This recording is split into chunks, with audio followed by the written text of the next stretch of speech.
I, 25 female, grew up in a family where my older sister, Sarah, 26 female, has always been the favorite. She and I are about a year apart, but our lives couldn't have been more different. Sarah was the golden child in my mother's eyes. Beautiful, smart, and in my mom's words, someone everyone likes. My mom is a stay-at-home mom, and my dad has a decent-paying job, but money was always tight. Despite this, my parents made sure Sarah had all the financial support she needed, while I was largely left to fend for myself.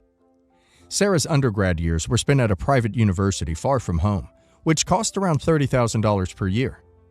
My parents paid for everything, from tuition to living expenses, so she wouldn't be burdened with the debt. Now she's in her final year of pharmacy school, and tuition plus living costs run her about $60,000 a year. My parents are still helping her out, contributing around $40,000 per year, so she won't have to take on too much debt when she graduates. In contrast, I chose to attend a public university close to home, which was about 20 minutes away. I worked hard to earn scholarships that covered most of my expenses, and I took on a part-time job to cover any extras, because I knew I'm not going to get any help from my parents, as my mother made it very clear. By managing my finances carefully, I even had some money left over. But even with this financial independence, my mother always managed to find ways to compare me unfavorably to Sarah. Growing up, I dealt with severe cystic acne that plagued me for about 7 years, and I have scoliosis, which causes a slight limp. My mother and Sarah constantly made snide remarks about my appearance, calling me names and making me feel like I was an embarrassment to the family. It was relentless. One time, a family friend asked why I always looked down when talking to people and why I had a limp. Instead of being supportive or explaining my condition, my mother told her it was because I chose to walk that way and that I was self-conscious about my appearance. Over time, I became reclusive.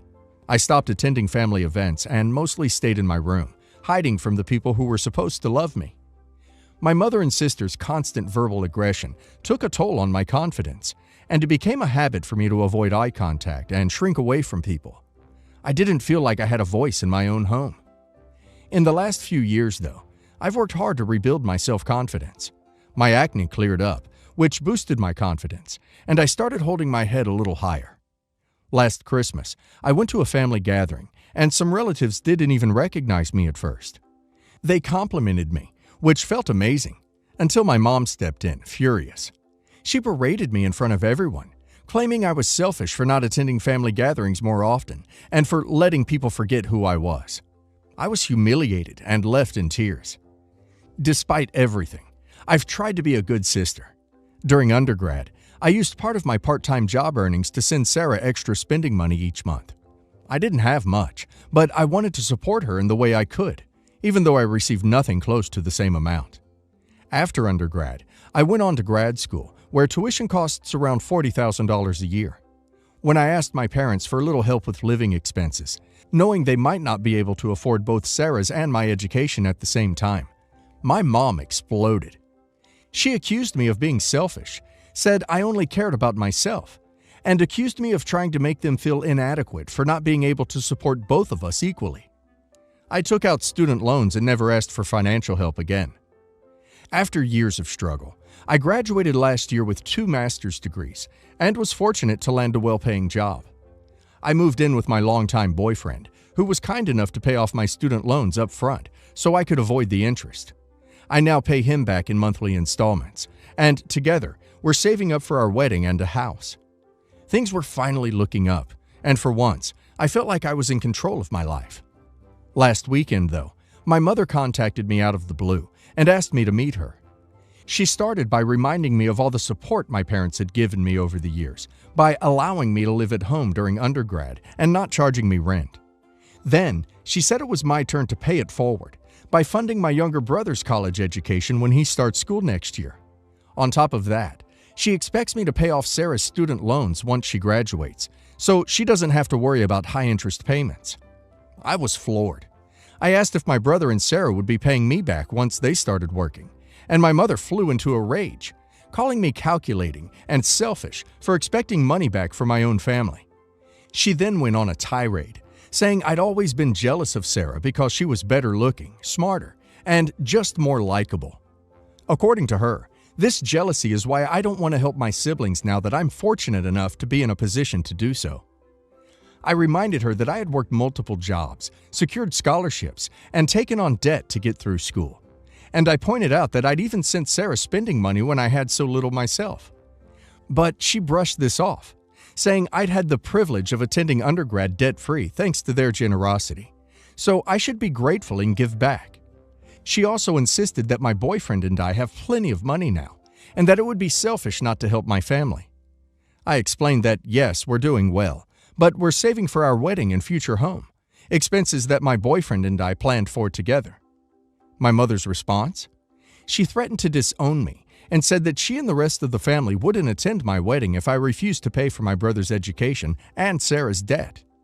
She accused me of breaking apart the family and being petty.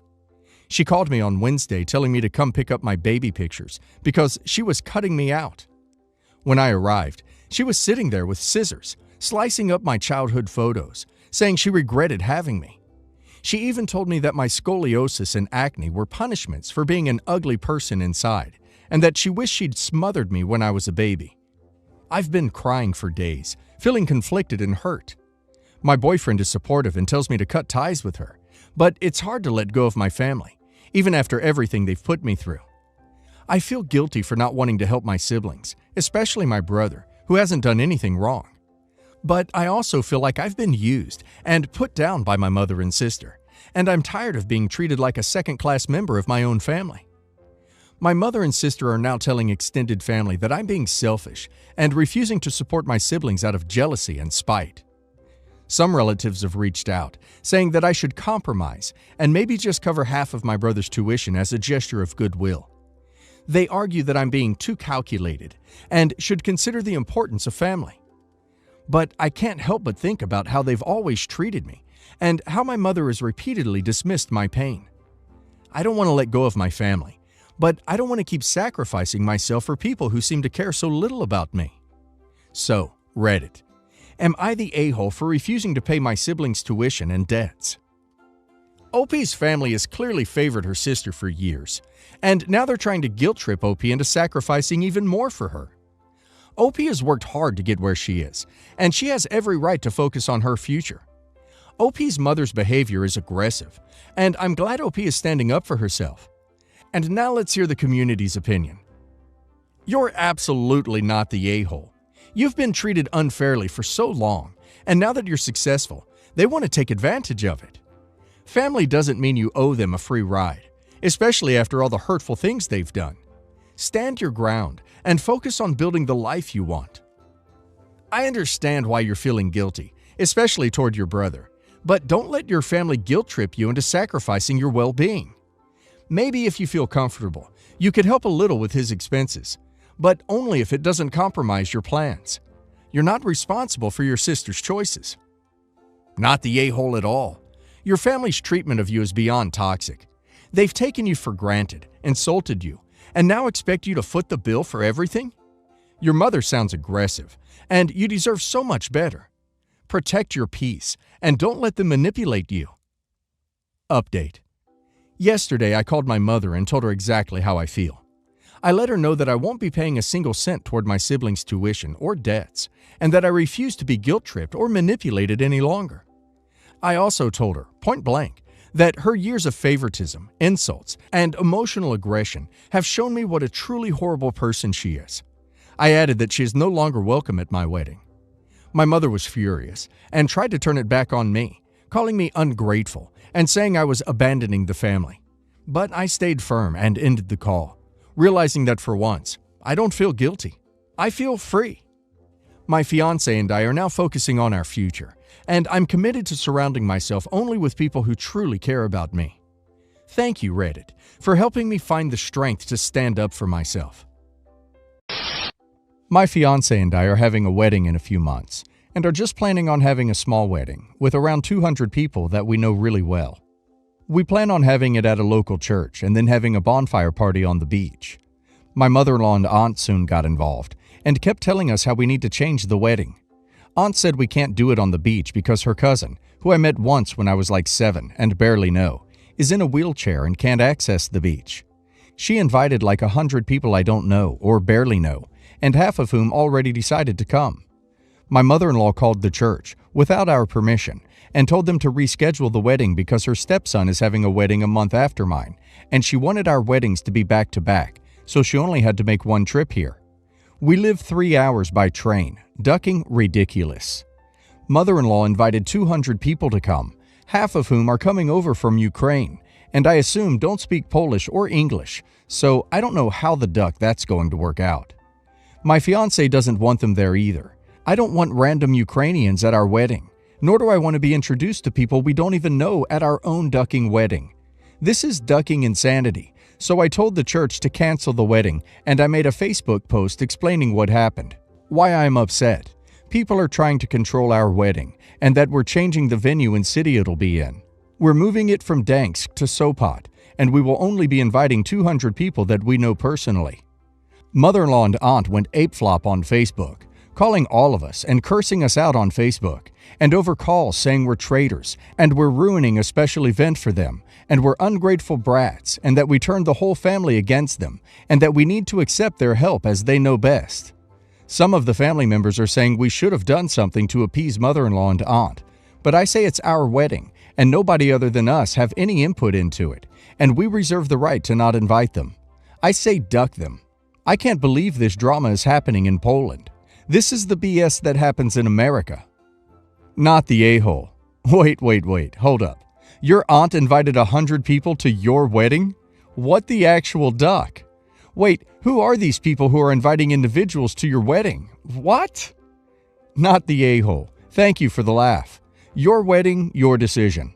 It sounds like the two of you will have to plan everything from the beginning. Tell them nothing about your plans and invite them with only a couple of weeks' notice, just to make sure they don't interfere with your plans again. What a nightmare. Not the a-hole for cutting off your aunt and mother-in-law, because they're acting insane. But definitely the a-hole for some of the other weird prejudiced crap you're saying. This is not the BS that happens in America. Where on earth did you get that idea? Also, weird to assume that Ukrainian guests won't be able to speak English, seeing as English is somewhat widely taught in Ukraine. My father-in-law died 2 years ago, and it was very difficult on mother-in-law. They had a complicated marriage. I really have no doubt they loved each other, but it was toxic. There was quite an age difference, almost 30 years, and father-in-law was controlling and jealous. Mother-in-law liked being treated like a toddler, most of the time, but since they had a parent-child dynamic, she sometimes lashed out like she was his teenage daughter. It was a mess and very codependent. Mother-in-law struggled greatly with his death. Father-in-law had 2 children who were close in age to mother-in-law. She was close to her stepson, but in a playful bickering, kind of a flirty way. It was very uncomfortable to be around at times. Brother-in-law had never been able to maintain a stable relationship, and I always got the vibe that he was in love with her. Mother-in-law and I really don't get along great, but my kids adore her. I let her see them once or twice a week, because I know it is hard for her to be alone. The other day we had a family wedding, and I went to the bathroom and found her in the hall, kissing brother-in-law. Mother-in-law saw me and pushed him off. She tried to downplay it, but then admitted they had been spending a lot of time together. I asked if they were dating, and she said she didn't know, and then began to cry about missing father-in-law. I thought about it, and I told mother-in-law if she does pursue a relationship with him, she cannot see my kids while she is with him, and has to hide it. They are 7 and 5, and I think it would confuse them. And honestly, it is disturbing. I said as long as she could hide it, she could maintain a relationship, but she was just beside herself sobbing and accusing me of stealing her grandchildren. My husband thinks that is too harsh and we can't shelter the kids. Edited to add, mother-in-law is 2 years younger than her stepson, and they were both adults when they met. Not the a-hole. Mother-in-law has issues. She needs to deal with them. The courts have decided that a parent role extends to step-parents. Example, Woody Allen and his daughter. Your mother-in-law is wrong and has to deal with the situation. Protecting underage children from unstable people is your job as a parent. I would suggest supervised and limited visits going forward. This is a breach of trust in family. You are sheltering the kids. They do not need that baggage. Perhaps when they get a little older, you can tell them why sleepovers ended and why Nana only visits once in a while. Yes, the a-hole. Some pertinent facts from the comments. 1. Mother-in-law is actually younger than brother-in-law. She was 21 and he was 23 when she married father-in-law. 2. Father-in-law was 50, married a 21-year-old, and was controlling and aggressive throughout the marriage. 3. Brother-in-law was actually more of a father figure to your husband than father-in-law was. 4. Your husband, who was actually raised in this family and knows way more than we do, supports brother-in-law and mother-in-law together. It sounds to me like the family dynamic never placed mother-in-law and father-in-law as the co-parenting matriarch and patriarch. Doesn't sound like their relationship was healthy. Honestly, that's way more likely to damage your kids than to explain to them that mother-in-law and brother-in-law aren't related and fell in love. It is weird, totally. But your in-laws' family dynamic was always totally not okay. And this development isn't worse than grandpa marrying someone younger than his own son and hurting her. Let this poor lady be happy, especially if your husband supports it. I defer to the guy who would most likely see this woman as his mother and would find it super weird she was dating her other son, if that was the kind of relationship they had. It clearly wasn't. My sister has an attitude that everyone should cater to her the entire time. She doesn't know what boundaries mean and just ignores any complaint we'll make regarding her behavior. Whenever she visits me and my fiancé or our parents, she'll just dump her kids to everyone else and sit around with no responsibility. One time, she was mad that my fiancé couldn't babysit for her kids because my sister wanted to go to a bachelorette party, but it was also my fiancé's birthday, so she of course didn't want to stay inside watching someone else's kids on her birthday. Now my sister gave birth to another baby. The baby is 1.5 months old. On Saturday, we had to attend my cousin's wedding. My fiancé wore her usual perfume. At the reception, my sister tried to dump the baby on my fiancé again, but she didn't do so because she smelled my fiancé's perfume. She then got mad that my fiancé wore perfume and said something like, "You knew you'd be around a baby, and you're wearing a heavy perfume like that?" My fiancé told her it's a wedding. She's allowed to wear perfume. Then she noticed my fiancé also had a body glitter lotion on, and my sister got even more mad. She called my fiancé insensitive for wearing perfume and body glitter, knowing she'll have to interact with the baby at some point. I told my sister that maybe she should stop trying to dump her kids onto other people, in this case my fiancé, and if other people's scents and lotions bother her so much, she should care for her own kids for once. My parents called me insensitive for saying that to my sister, and how being a mom is not easy, and I was totally hard on her. They also said I'm the a-hole for defending my fiancé like that, just for wearing perfume and lotion, and how it's not that difficult to skip perfume and lotion, so you can help someone else when they need to, and they called us disrespectful to my sister's needs and the baby. Not the a-hole, and I'm guessing perfume sales amongst your immediate family within earshot of this conversation just doubled. Skip perfume and lotion? For a baby? It's not even her baby. Why should she be ashy for the baby that isn't hers? Not the a-hole, but bruh, your folks need help. Not the a-hole. It was a wedding, and your fiancé isn't your sister's default babysitter, especially at an event. To that end, remind your parents of that simple fact. She's your fiancé, and you will always defend her when people are being rude to her. Your sister's needs regarding care for her children is 100% on her, not you or your fiancé. The fact that your parents feel differently is disrespectful of them. Throwaway account. I, 22 female, recently graduated university. I live with my parents. I do not pay rent, but I do pay about half of the bills of the house. The house me and my parents live in is technically mine.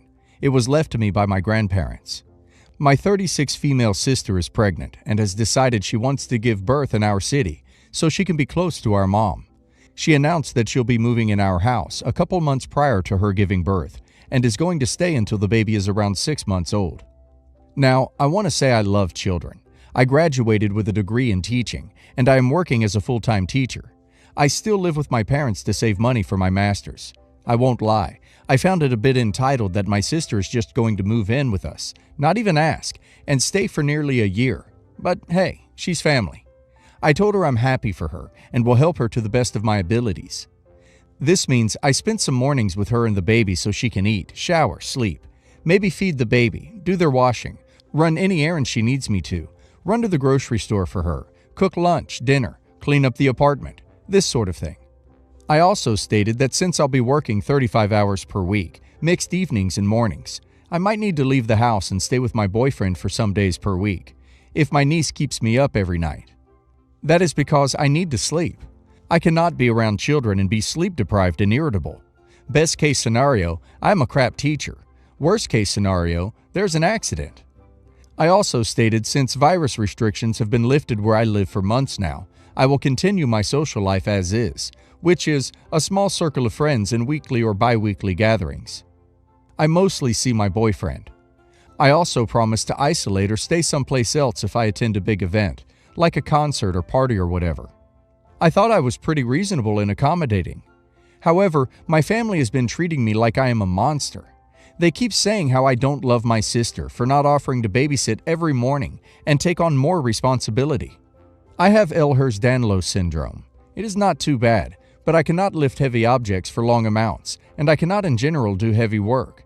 It results in a lot of pain for me, swollen tendons, debilitating joint pain, etc. I do not want to lift a 3 to 4 kilogram baby constantly, because I will be in constant pain. It will also disrupt my work greatly. I've also been yelled at for wanting to party, while my sister will be going through the hardest thing in her life. Eventually, I snapped at my whole family and told them that it is not my responsibility that she decided to have a baby, and that I don't want to be forced to completely change my life for them. They told me I'm an a-hole, and everyone is kind of mad at me. I thought I was pretty reasonable, but having so many people call me an a-hole is making me doubt myself. So, am I the a-hole? It is not technically your house. It is your house. Why would you pay rent to live in your own house? Anybody else living there should pay rent to you. That includes your sister and parents. Not the a-hole. Not the a-hole. What you describe sounds more than generous. No one forced her to have a baby, and she needs to take responsibility for that. If your family forces you to babysit every morning, why won't they lend a hand? It's their precious grandchild after all. You have a career to take care of, and all the points you made are very valid. You shouldn't put your life in jeopardy for someone else's baby, family or not.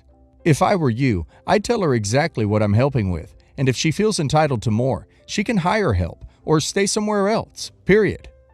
Edit to add. Until a year ago, I was in college and my salary was very low, as I worked part-time as a waitress. My parents paid most of the bills, as they had done all the years we've lived in this house, so this is why I do not expect rent from anyone. Edit 2 to add. So, after going over most of the comments and realizing I am not crazy, I had a talk with my sister. Prior to this, she had told me she was happy she'd have me around to help, but nothing more.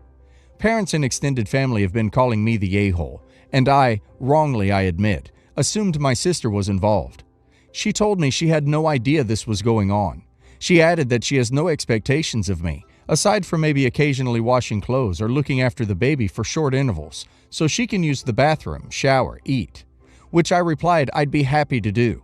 She also said she'd have a talk with parents about their treatment, so I'm waiting to see where this leads to. I've been married for 5 years. I've been friends with Andrew since high school. He's an aspiring artist who just hasn't caught a break, though he is supremely talented. For our wedding, Andrew painted a custom landscape, which is essentially the view of the mountains in Arizona, from my dad's gravesite. It's a beautiful painting. My wife and I own about a dozen condos and houses, which we Vrbo and Airbnb. Our favorite is one in Scottsdale, and because the painting is an Arizona theme and matched for decor, that is where we hung it. Well, we had a guest stay with us recently, and he had heard of my friend's artwork. He asked me where I got the painting, and I told him actually he was my good friend.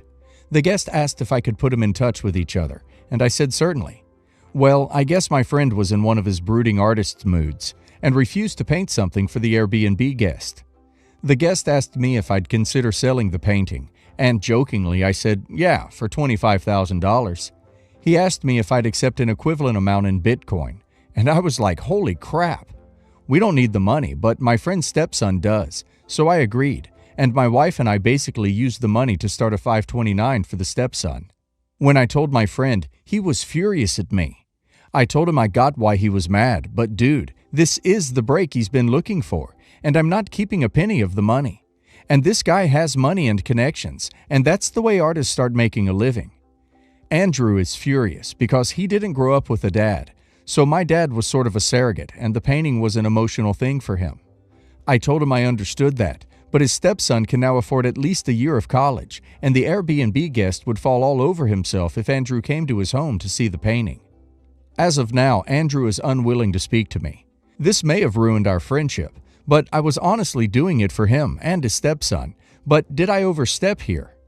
Yes, the a-hole. You don't sell gifts that someone gave you, especially handmade ones. Yes, the a-hole.